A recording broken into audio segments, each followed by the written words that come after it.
नमस्कार प्रिय दर्शकों, एक बार फिर आपका स्वागत है हमारे YouTube चैनल अद्भुत ज्ञान गंगा चैनल में। प्रिय दर्शकों, आज फिर नया वीडियो लेकर हाजिर हुए हैं। दर्शकों, आज की जो कहानी है, आज का जो प्रसंग है, यह बड़ा ज्ञानवर्धक है, बड़ा मोटिवेशनल है। इसलिए वीडियो को आप पूरा देखिएगा। दोस्तों, आज की जो कहानी है मैं आपको सुनाने जा रहा हूं, यह कहानी एक नागिन का बदला है। प्रिय दर्शकों, एक सांप का बदला है। एक किसान और एक सांप दोनों की कहानी है। प्रिय दर्शकों, यह कहानी मोटिवेशनल है, बड़ी ज्ञानवर्धक है। ऐसा कहा जाता है कि जो मनुष्य इस कहानी को पूरी लगन से और पूरी ध्यान से सुनता है, उसके जीवन से समस्त प्रकार के विकार दूर हो जाते हैं। वह इंसान कभी भी गरीब नहीं रह सकता जो मनुष्य इस कहानी को ध्यान से सुनता है। सांप के बारे में तो आप सभी जानते होंगे कि सांप एक ऐसा जीव होता है जिसके पास मणि होती है, और जिस सांप के पास मणि होती है वह सब कुछ करने में सक्षम होता है। वह कम कर सकता है जो इम्पॉसिबल होता है। कहानी शुरू करने से पहले जो लोग हमसे नए जुड़े हैं, वह हमारे चैनल को सब्सक्राइब करें, बेल आइकन ऑन करें, अच्छे कमेंट किया करें ताकि हारने वाले वीडियो का नोटिफिकेशन सबसे पहले आपको मिले और प्रिय दर्शकों, आप उसका फायदा उठा सकें। शुरू करते हैं। प्रिय दर्शकों, आज की प्यारी सी कहानी, ये प्यारा सा वीडियो प्रिया को प्राचीन काल समय की बात है। एक किसान रोज अपने खेत में काम करने के लिए जाता था। प्रिय दर्शकों, वो किसान बैलों की जोड़ी लेकर और अपने खेत में जोत करता था। उसकी शान ने तकरीबन अपने पूरे खेत के अंदर बालू की सहायता से जोत निकल दी थी। प्रिया दर्श को अब कुछ कोने बचे हुए अब किसान के खेत में कोने बचे हुए जिन हाल नहीं पहुंच पाया। अब किसान जो खेत के कोने बचे हुए उन खेत के कोनों में कुदाली लेकर के और वहां की जमीन को खोदने लग जाता है। किसान खेत के 3 कोने देता है और जब चौथे कोने में किसान पहुंचता है तो फिर इधर उसको वहां पर ढिम्मक जो बम भी बनाती है, वह एक छोटी सी बम भी थी। अब वो किसान उसे बाम्बी को भी खोदने लग जाता है। प्रिय दर्शकों, अब जैसे किसान कुदारी मारता है, जब सांप के 2 टुकड़े हो जाते हैं, सांप बीच में से कट जाता है। अब उसे सांप के 2 टुकड़ों को देखकर वो किसान बड़ा दुखी हो जाता है। सोचने लगता है कि आज मेरे से बहुत बड़ा जघन्य अपराध हुआ है। किसान अपने मणि बहुत पछतावा करता है। प्रिय दर्शकों, जब किसान उन दोनों सांप के टुकड़ों को दूर हटता है और गौर से देखता है तो प्रिय दर्शकों, वो खुद ही हुई बंबई के अंदर एक छोटा सा सांप का बच्चा होता। यह देखकर किसान और भी ज्यादा दुखी हो जाता है। सोचने लगता है कि सांप का जो बच्चा है इसी सांप का है, लेकिन यह सांप तो मर चुका है। यह कट गया है, 2 भागों में बट गया है। अब इस सांप के बच्चे का पालन पोषण कौन करेगा, और इस सांप के बच्चे को अपने पुत्र की भांति ही रखूंगा। यही सोचकर वह किसान उसे सांप के बच्चे को अपने घर ले आता है। घर लाकर के अपनी पत्नी से कहता है कि प्रिया, यह सांप का बच्चा है और इसका पिता मेरे हाथों मारा गया है, इसीलिए अपनी गलती का बच्चा तब करने के लिए इस सांप के बच्चे को मैं घर लेकर आया हूं और इसका ललन पालन हम अपने पुत्र की भांति करेंगे। प्रयास को उसे किसान के एक छोटा बच्चा था, उसका भी एक छोटा पुत्र था जो बहुत ही छोटा था।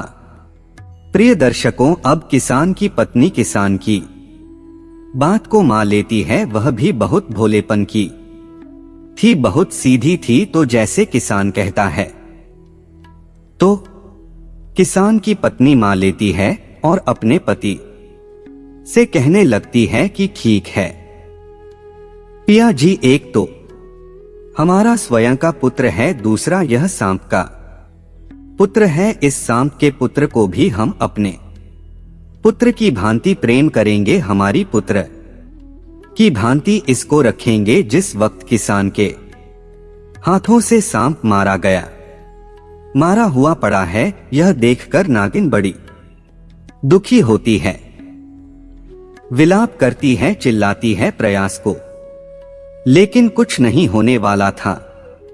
अब नागिन उसे बाम्बी के अंदर घुसती है और उसके बच्चे की तलाश करती है, तो प्रियदर्श को उसे नागिन को उसका बच्चा भी नहीं मिलता है। अब वो नागिन और भी ज्यादा दुखी हो जाती है, बहुत रोती है, चिल्लाती है, विलाप करती है, क्योंकि अब उसे नागिन का पूरा परिवार ही उजड़ गया था। एक तो उसका पति मारा गया, दूसरा उसका पुत्र नहीं मिल रहा था। अब नागिन सोचने लगती है कि जिसने भी मेरे पति को मारा है, उसी ने शहर मेरे पुत्र को बीमार दिया है। यही सोच करना कि खूब जोर जोर से रोती है, खूब चिल्लाती है, लेकिन नहीं तो उसका पति जीवित होता है और ना ही उसको उसका पुत्र मिल पाता है। प्रिया लेती है अपने पति की मारी हुई लाश के समक्ष जाकर एक प्रतिज्ञा लेती है और नागिन प्रतिज्ञा इस तरह की करती है, जिसने भी मेरे पति को मारा है और मेरे पुत्र को मारा है, उसका भी मैं वंश खत्म कर दूंगी, उसके परिवार में एक को भी जिंदा नहीं छोड़ूंगी। इस तरह की प्रतिक्रिया नागिन ले लेती है। अपनी इधर को वो नागिन इस तलाश में लग जाती है कि मेरे पति और मेरे पुत्र का हत्यारा कौन है, उसका कातिल कौन है। इस तलाश में नागिन लग जाती है। अब दूसरे दिन फिर से किसान अपने खेत में जाता है और बची हुई जमीन को कुदाल से खोदने लग जाता है। अब जैसे ही किसान खेत में पहुंचता है और जमीन को उसी कुदाल से कूदने लग जाता है जिस उदल से सांप की मृत्यु हुई थी, तो प्री दृष्टिकोण वो कुदाल पर उसे कुदाल पर सांप का खून लगा हुआ था। प्रियदर्श को अब नागिन भी उसे दिन उसे बाम्बी पर बैठी हुई थी, अपने पति की लाश की आसपास ही मंडरा रही थी। अब जैसे किसान उसे कुदाल को लेकर के और जमीन खोदने लगता है, तो उसे नागिन की नजर उसे कुदाल पर चले जाती है और कुदाल को देखती है कि उसे पर खून लगा हुआ है। कुदाल पर लगे खून को देखकर नागिन सोचने लगती है कि यही वह किसान है जिसने मेरे पति और मेरे बेटे को मारा है, मेरे पुत्र को मारा है। अब प्रियदर्श को अब नागिन को यह पता चल जाता है कि उसका पुत्र और उसके पति का कातिल कौन है। प्रिय दर्शकों, अब नागिन अपनी प्रतिज्ञा पूरी करने में लग जाती है। अब नागिन सोचने लगती है कि सबसे पहले इस किसान के घर का पता लगाऊंगी, उसके बाद ये पता लगाऊंगी कि इसकी परिवार में कितने सदस्य हैं। उसके बाद एक एक को दसना शुरू करूंगी, एक एक को जिन जिन की मृत्यु के घाट उतार दूंगी।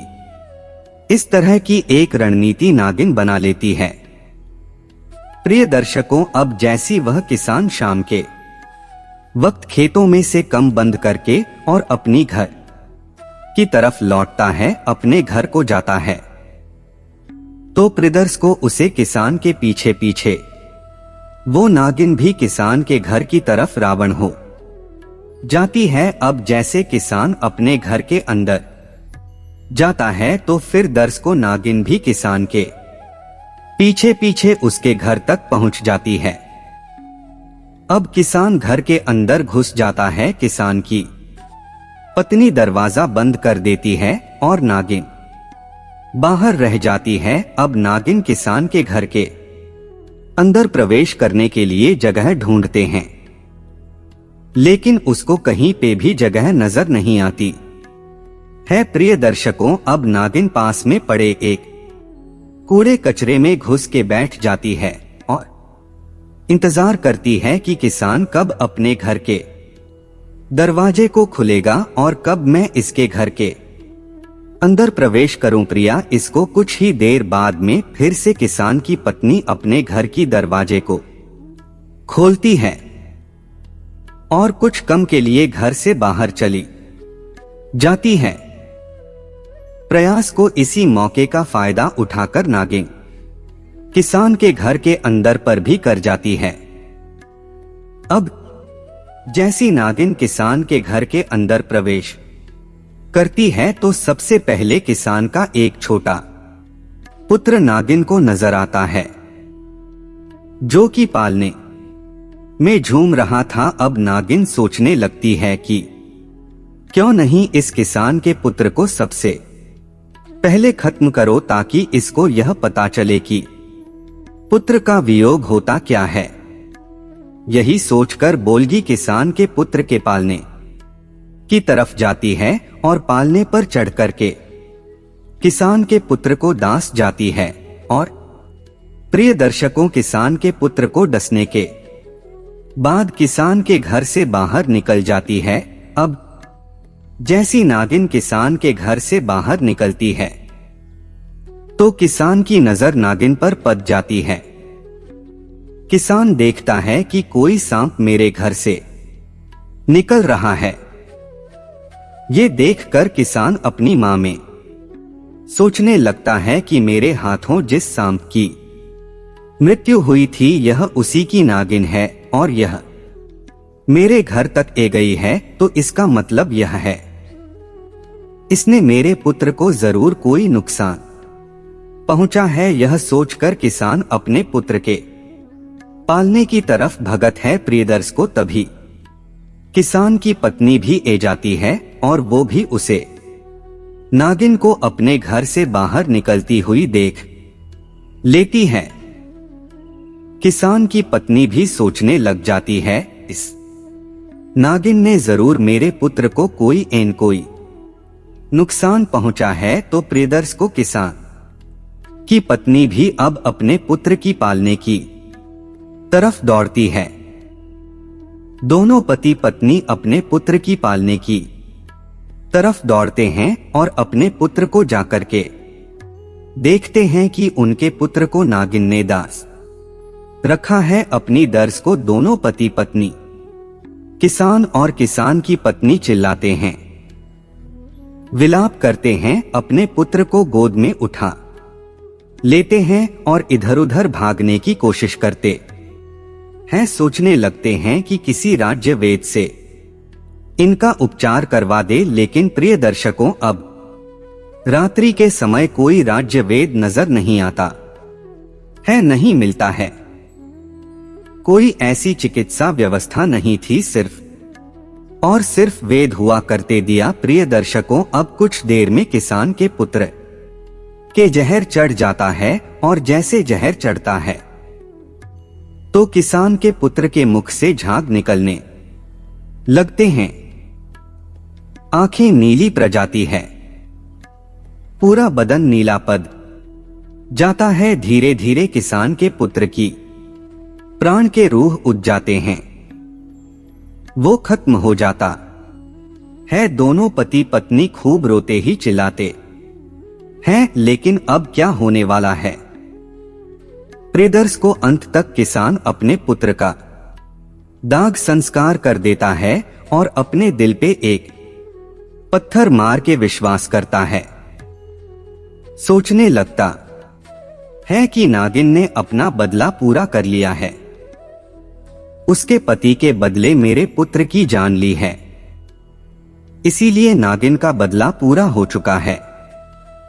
अब मैं नागिन की पुत्र को ही अपना पुत्र समझूंगा और उसी की सहारे हम दोनों पति पत्नी हमारा जीवन व्यतीत करेंगे, क्योंकि नागिन का जो पुत्र हमारी पास है उसको हम हमारी पुत्र की भांति लल्लन पालन करेंगे। प्रिया मोहब्बत करने लग जाते हैं।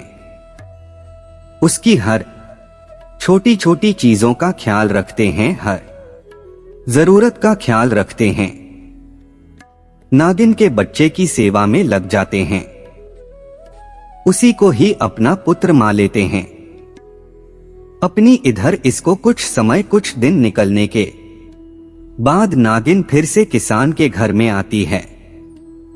अब की बार नागिन सोच के आती है कि इस बार मैं किसान को खत्म करूंगी जिसने मेरे पति की हत्या की है, मेरे पुत्र की हत्या की है। आज वह उसी को डसने वाली हूं, यही सोच करना जिन किसान के घर में फिर से प्रवेश कर जाती है। अब जैसी नागिन किसान के घर में प्रवेश करती है तो नागिन देखती है कि किसान और किसान की पत्नी एक सांप की छोटे से बच्चे को दूध पिला रहे हैं और बड़े प्यार से पिला रहे हैं, पुत्र पुत्र कहकर के नागिन के बच्चे को दूध पिला रहे हैं। यह देखकर नागिन बड़ी चकित रह जाती है।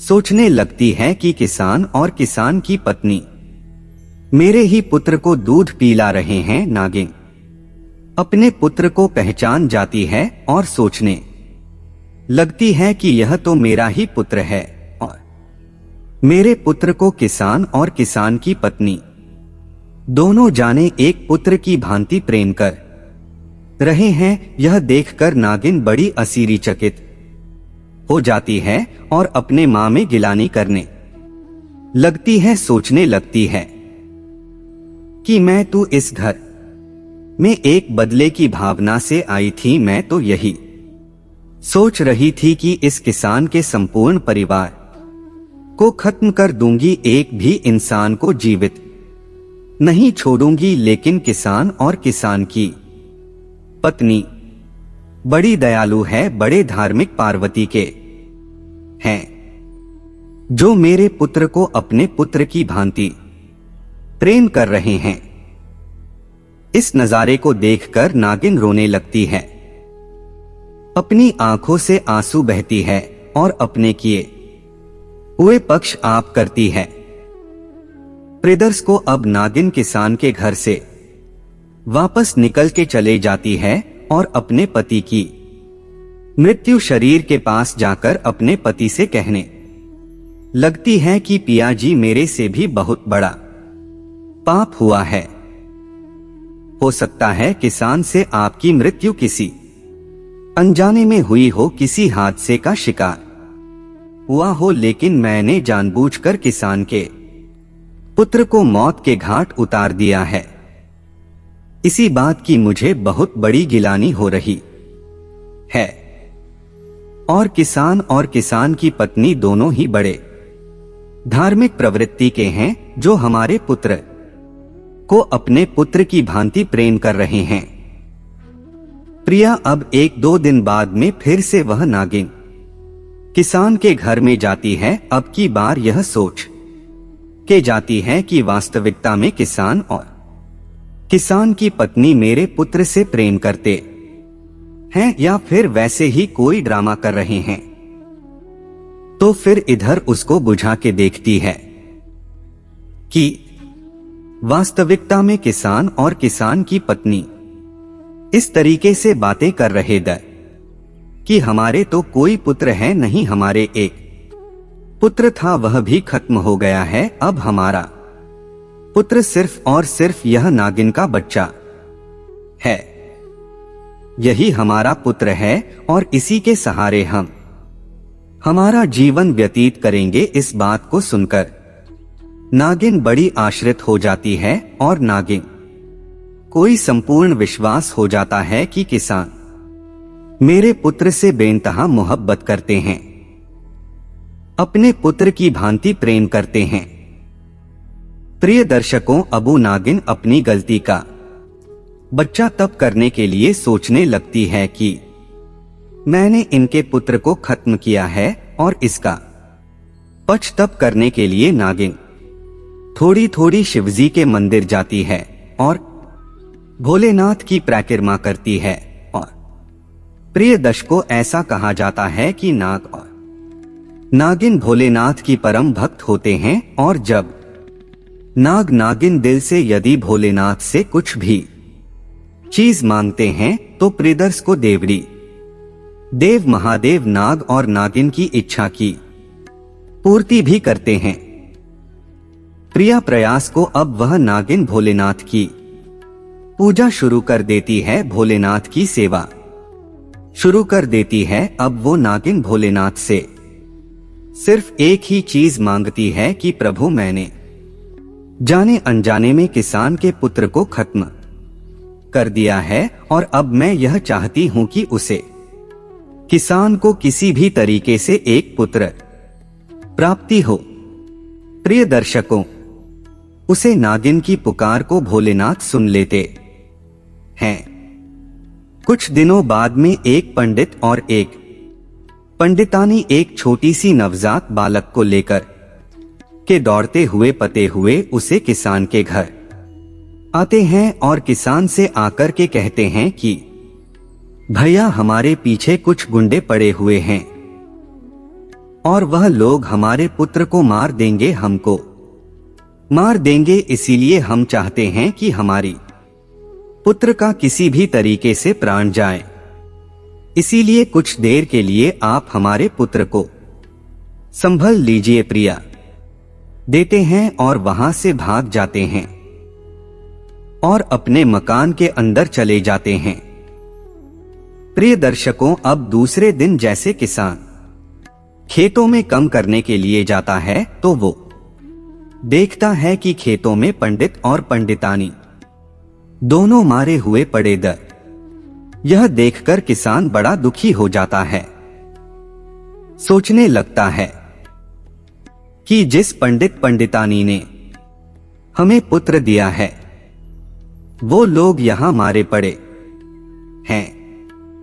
अब वो किसान पंडित और पंडितानी का दाह संस्कार करता है, उनका अंतिम संस्कार करता है। उसके बाद किसान और किसान की घरवाली पंडित के पुत्र का ललन पालन करते हैं और उसको अपना ही पुत्र मानते हैं। प्रिय दर्शकों, अब एक दिन नागिन किसान के घर में आती है और किसान अपनी दोनों पुत्रों को खिला रहा था, यानी साहब के पुत्र को भी खिला रहा था और पंडित के पुत्र को भी खिला रहा था।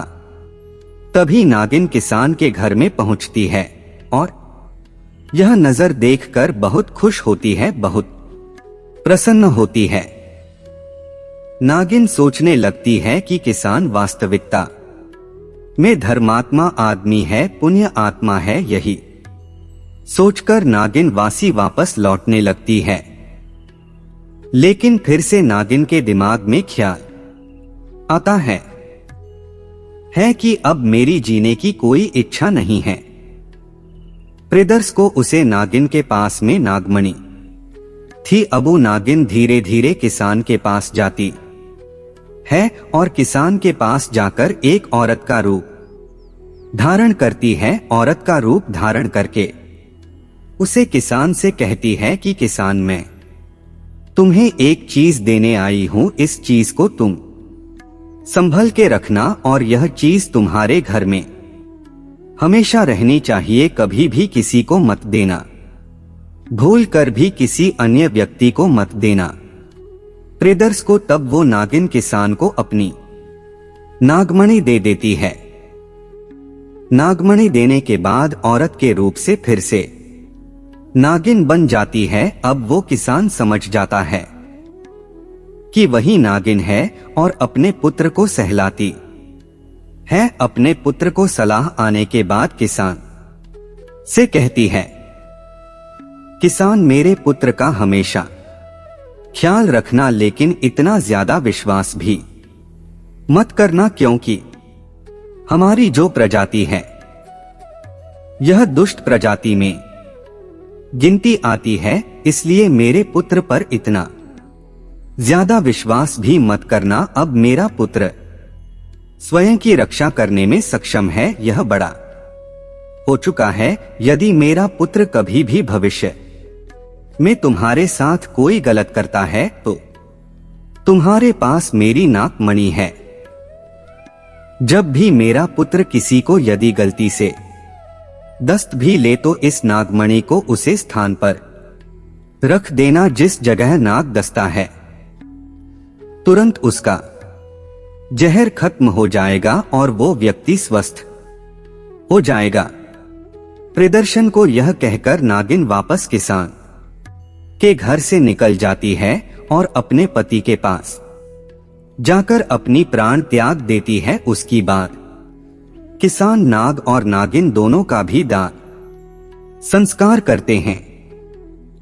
प्रयास को इस तरीके से उसे किसान का परिवार पूरा संपूर्ण हुआ। उसके बाद किसान पंडित के पुत्र और नागिन का पुत्र यानी नाग दोनों को अपना पुत्र की भांति प्रेम करते हैं। प्रिया भगवान की भक्ति करने लग जाता है, भोलेनाथ की भक्ति करने लग जाता है और उसे भी एक नागमणि प्राप्त होती है। कभी मनुष्य के रूप में अपनी माता पिता के पास आता यानी किसान के घर आता। इस तरीके से उनका जीवन व्यतीत होने लगा। प्रिया समाप्त होती है। हम उम्मीद करते हैं कि आज की छोटी सी कहानी आप लोगों को भेद पसंद आई होगी और इस कहानी से अब ढेर सारी प्रेरणाएं पी लेंगे जी। नमस्कार, जय श्री राम, राधे राधे।